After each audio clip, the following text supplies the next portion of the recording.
Good morning. It's Friday. That means another edition of the Zogby Report, real and unscripted. I'm here with my son, managing partner Jeremy Zogby. Hey, Jer, how are you? Hey, Dad, I'm pretty well. You? Good, thanks. Fresh off a trip to LA. I hope you're fresh because you're going to carry the first part of the show. We're going to talk about some very interesting polling that you have completed. Take a little bit of a break from the presidential and so on. And then in the second part of our show, we'll have a very special guest, a longtime friend and colleague by the name of Jim Lichtman. And he has a new book out. I'll introduce him in more detail later. And his new book is Trust and Confidence: Inside the Battle Between the Secret Service and Ken Starr. But Jerry, you've got some new and exciting polling talk about, and I'm anxious to hear what you found. So why don't you pick it up? Yeah, I mean, first off, this is going to cross over into politics because I wanted to know the state of media, but the context of AI. And so, do folks think AI is going to be a factor in media? Do they think it's occurring right now? Baseline question before that, do they think media is reporting or distorting facts? And then I've got a lot of questions on community. And this was prompted by the fact that, I'm seeing more and more people calling into question their basic sense of safety in a variety of ways. And so that just naturally made me wonder, what do people think about safety in their neighborhoods, where they live, but also what about faith in the institutions? I think that these things are going to be, whether it may not be as overt as abortion or guns or sexuality and those other intensely wedged issues, I think this could very well be a major backdrop. In other words, which candidate can make people feel like they're being told the truth? Which candidate can help people to feel that with this person at the helm of leadership, we can start to feel safe again? I do feel very strongly that going forward, that's going to play a huge role. But first, let me share my screen and pull up this data. So without further ado, let's do what we love to do. And together, let's dissect crosstabs. So here we are. Generally speaking, baseline question about media. Regarding national news you follow, do you believe it is reporting facts, distorting facts, or just leaving out important information? We look at the overall, right? These are likely voters, and 31% believe that the national news is reporting facts. 29% think it's distorting facts. 30% say it's leaving out important information. Now, we didn't get into whether that's purposeful or accidental. Doesn't matter. That's huge. And 10% aren't sure. But let's look at this by party. I only want to get into a couple demographics for time constraint reasons. But less than half of Democrats think the national news, and we have this conception that a great deal of national, especially network news, is liberal leaning. And most Democrats by far tend to be liberal. Less than half think it's reporting the facts. A fifth think it's distorting facts, and a quarter think it's leaving out important information. Let's look at Republicans. 19% say it's only reporting the facts. 38% say it's distorting the facts. And over a third, 36%, say leaving out important information. Let's look at the independents, and I'll move on. 30% of independents say national news reporting the facts, about the same, 29% distorting, and 30%, so 30% say leaving out. So independents are split evenly, three ways. But the big picture here is Americans are really losing faith in the notion that national media can tell them what's really going on. That's a problem. And I think that is going to be a huge backdrop to this coming election. You want to chime in before I move on, Dad? Yeah, I'm really hung up on this James Madisonian concept of national community. And this is not a new observation by me or really by a lot of people, but this is the breakdown, part of the breakdown of that national community. Um, the sense that, I grew up with Walter Cronkite, Huntley and Brinkley, and Tom Brokaw and folks like that. A sense that we were all getting the news from a similar kind of story and a very trusted individual. That's broken down all three parties. You're varying degrees, but certainly all three parties. Yeah. So then I wanted to juxtapose it with local news because we say the media institution, but we got to break that up by state, local, and national. And so just to get a sense of where they may have more trust or equal amount of distrust, we'll just look at the overall. Overall, uh, voters, half of them, 47%, say reporting the facts, 17% say distorting the facts, and a quarter say leaving out important information. I mean, that kind of almost mirrors the national. I mean, more or less. Yeah, I mean, I guess 10 percentage points less of overall voters saying it distorts the facts. But so that just means information in general. Actually, there is more trust in the local. There's 16 percentage points higher, but still under half. Under half are saying the local news reports the facts. So what that tells me is the trend is, and we hear this. This is a mantra. You hear more and more people say, "I just don't know what to believe anymore." That's not good. That is not good, and we know why. It's not just Republicans and it's not just Democrats. It's both. The hyperpolarization, the casualty here is truth. And people are just hearing a lot of noise. And whoever can position themselves as the person or the team that can just keep it simple and get people to listen again and start to believe again, that is going to be worth gold. Moving on. Let's get into artificial intelligence because I see this going forward. And I'm trying to keep this as less esoteric as I can, but so this one is certainly not esoteric, but you'll see when I get to another question. But do you believe artificial intelligence is already generating news online? I've seen headlines talking about that's the wave of the future. The future might even be now. So I said, what do voters think about that? 22% say yes a lot. They think AI is generating news online. Half say yes, but a little. Only 8% say no, not at all, and 20% aren't sure. And I'm looking at party, and it's pretty much across the board. So the overall, there's no difference between Democrat, Republican, and independent. And I'm looking at age, and I'm not seeing too much difference either. Let's move on. Next question is, okay, this is where I really wanted to go. Overall, do you expect AI will enhance your ability to understand the world or greatly distort your ability to understand the world? Less than a quarter, 24% of voters say that it will enhance. Less than half, 46% say it will distort. 30% are on the fence, still undecided. And party, slightly more Democrats think it will enhance their ability, 29%, versus 21% of Republicans, versus a fifth, 20% of independents, and 42% of Democrats, like 46% of Republicans, and 52% of independents think it will distort their ability.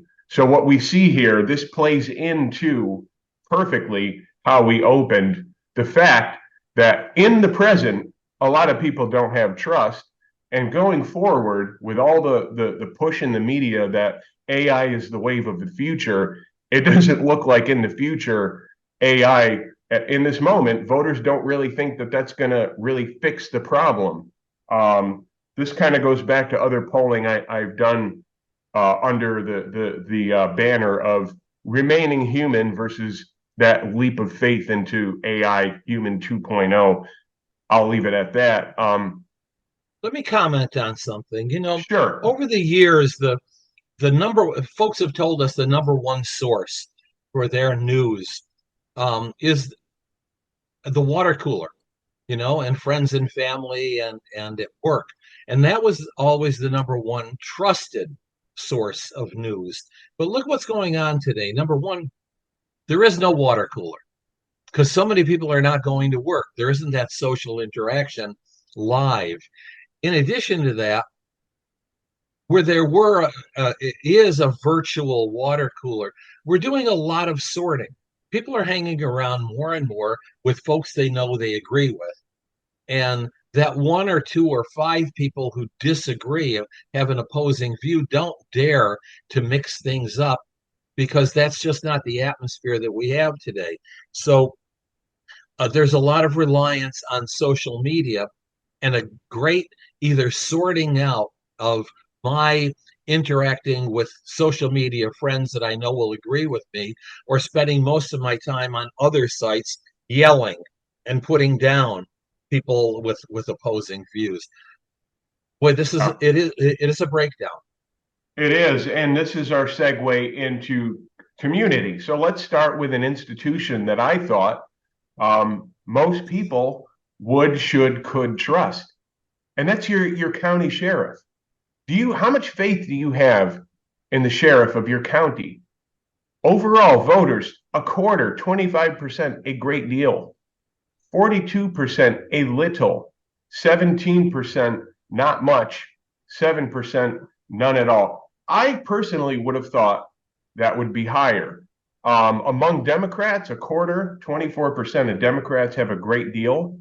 For Republicans, it's just 30, not that much more than Democrats. And independents, the lowest, 19%. Let's look at not much. 21% of Democrats say not much. 11% of Republicans say not much. 20% of independents say not much. So what we're learning is that party in these questions kind of agree more when we talk about the things that they're losing faith in. And so we see so much hyperpolarization over the things that people argue about, but lo and behold, about things that really matter, this is going unreported and undernoticed, that political parties agree on a lot more than what we realize, and it happens to be the things that we would hope that they would agree on, like that they would have more faith in their sheriff. Jared. Two things. Over the next series of columns, go back to those who voted for Trump and Biden. Okay. Among those who don't trust very much, what you have is a combination of 12 and 7 of Trump voters who don't trust their sheriff, 19%. But then you have 27, 28%, which is significant enough among Biden voters who don't. I'm interested in race, the racial component to this. Can we scroll down to that? Yep, here. Okay. And, well, you do see a division.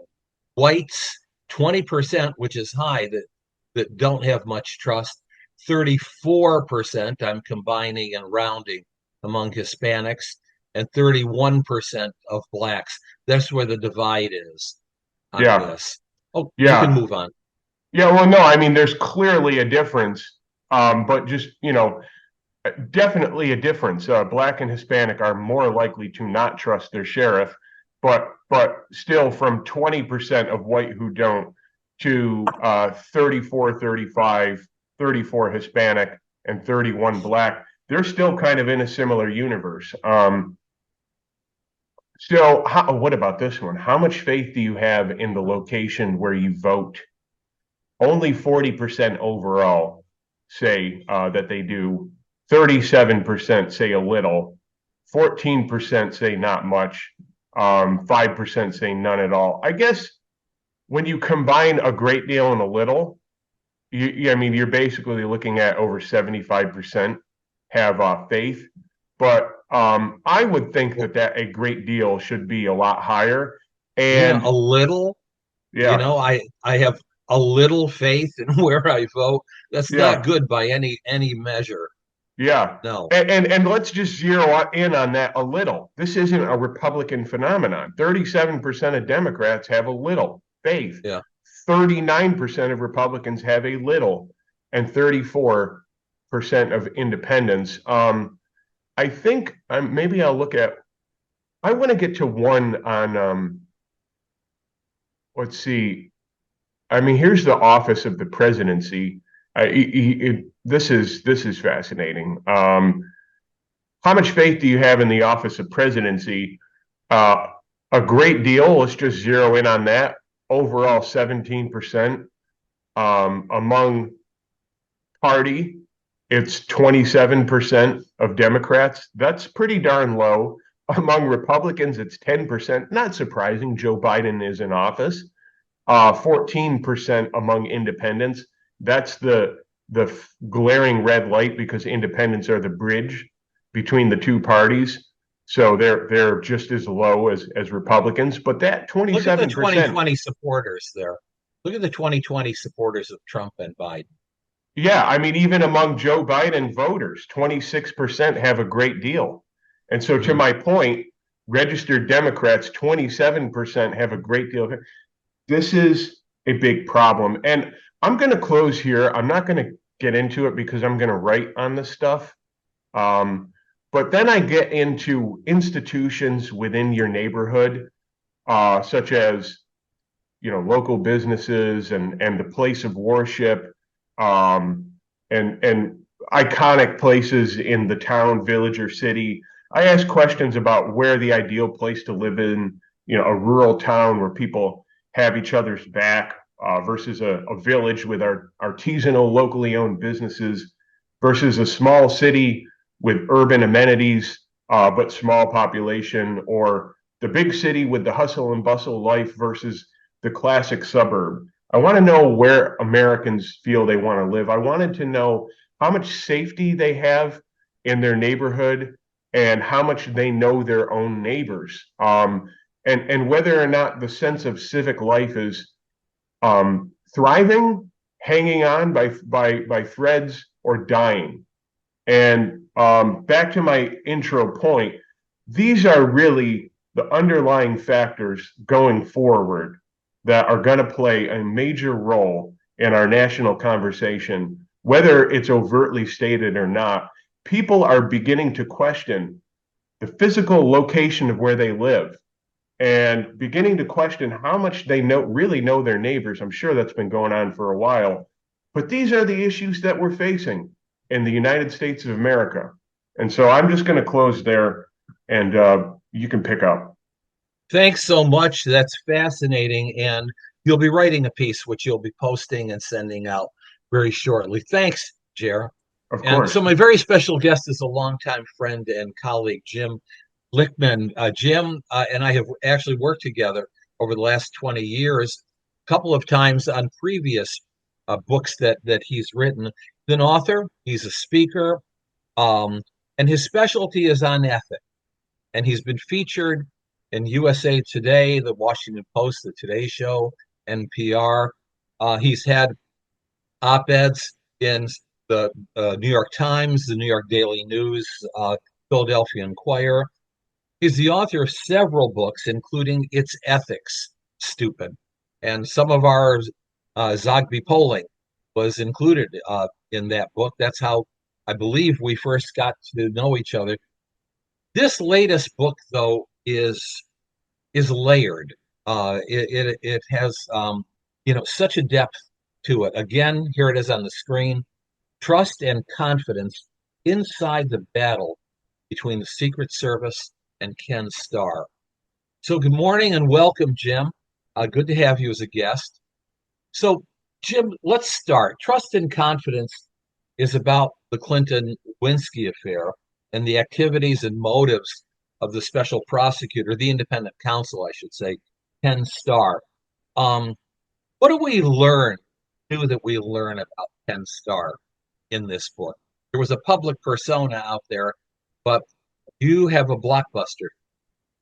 Well, the interesting part about it, to get all of your listeners up to speed, is that this took place in 1998, and during the height of the Clinton-Lewinsky investigation, and they had an independent counsel that they appointed. Actually, Ken Starr was taking over from Robert Fisk after Congress reauthorized the Independent Counsel Act, and he wanted to compel agents on the president's protective detail to testify about what they may have seen or heard regarding Clinton's relationship with Monica Lewinsky, who was the White House intern at the time.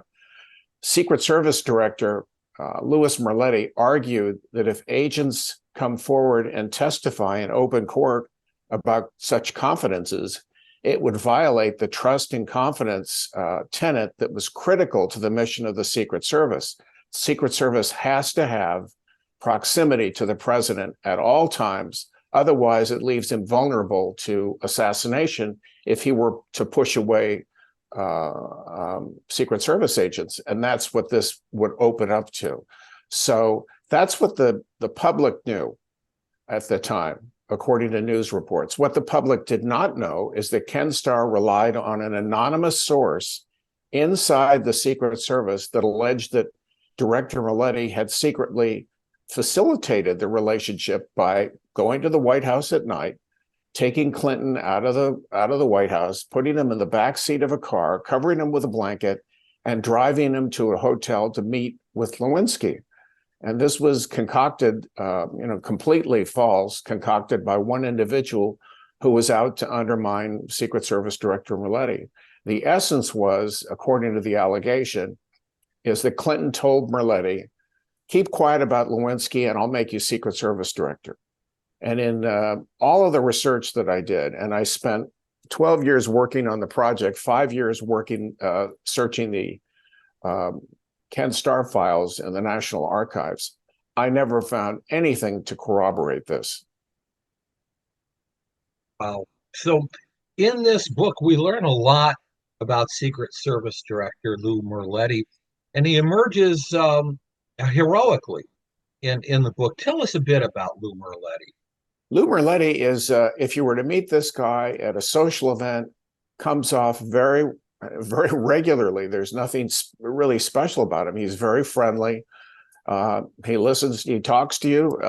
You wouldn't guess that this guy was a Secret Service agent, but he grew up and he went into the battle in Vietnam, and he instantly acquired the kind of leadership skills that were necessary that he carried with him. These are the skills that he learned that he went into the Secret Service and ultimately became the 19th director of the Secret Service. And for him, for Merletti, this was a nonpartisan issue. It was not about Republican, Democrat, or independent. It was about the mission of the Secret Service, period. And he was very, very focused on that whole aspect. It's at stake here for him is his career, his reputation against and not only criminal court proceedings, but also the potential and then real impeachment. Is this guy a heroic? That's the whole point, John. The Starr and his Office of Prosecutors, number one, Starr never had any experience as a federal prosecutor. He was a brilliant judge and he knew the law inside and out, but he did not have the knowledge of a federal prosecutor. As Special Counsel Joanne Harris told me that the captain of the ship does not consult with the crew on how to run the ship. And he was constantly having meetings in which anyone who wanted to attend, 20, 30 attorneys would sit in the conference room and they discuss the issue and come to a decision by consensus. And this was, absolutely reckless. What I like about your work, Jim, is, first of all, there's new revelations here. And so for those who are interested in the historical aspect of this case, There is genuinely a new and fresh information, and it's about the people and the personalities as well as what really went on behind the scenes.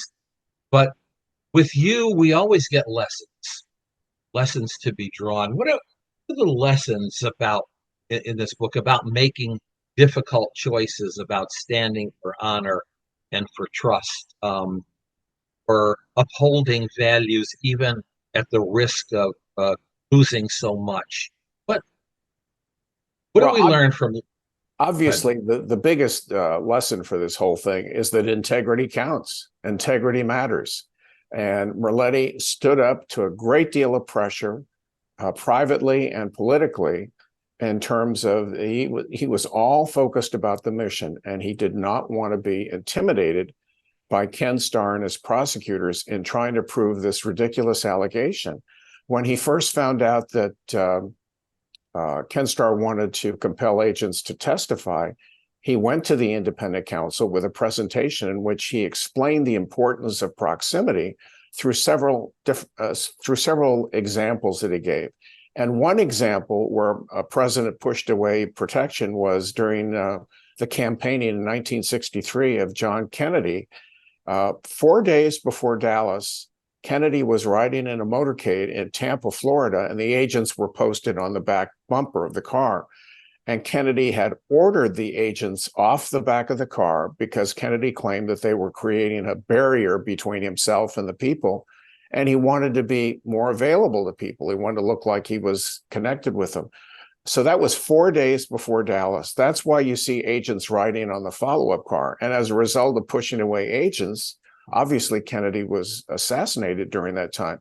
But I think the key point that Merletti demonstrates to us today, more than anything else, is, standing up for principle. This was not about politics for him. It was all about principle and the integrity to protect the mission of the Secret Service. And integrity, John, as you and Jeremy know, is just not a word that's used that much, very much today. No, sadly it isn't. All right, let me throw you a curve here, Jeff. Who plays Lou Merletti in the movie? Who do you have in mind? I've got the perfect person. Who's He's that? smart enough. He's capable enough. It has to be Jeremy. I'll second that. Thanks so much for that. I appreciate it. Thanks so much for your work. Is the book available on Amazon now? The book is available on Amazon. It's on Barnes and Noble. It's on Google Play. And it's available now. This is a fascinating read by a fascinating guy and good friend. I'm so glad we got an opportunity to do this. Thanks for taking the time, Jeff. Thanks, John.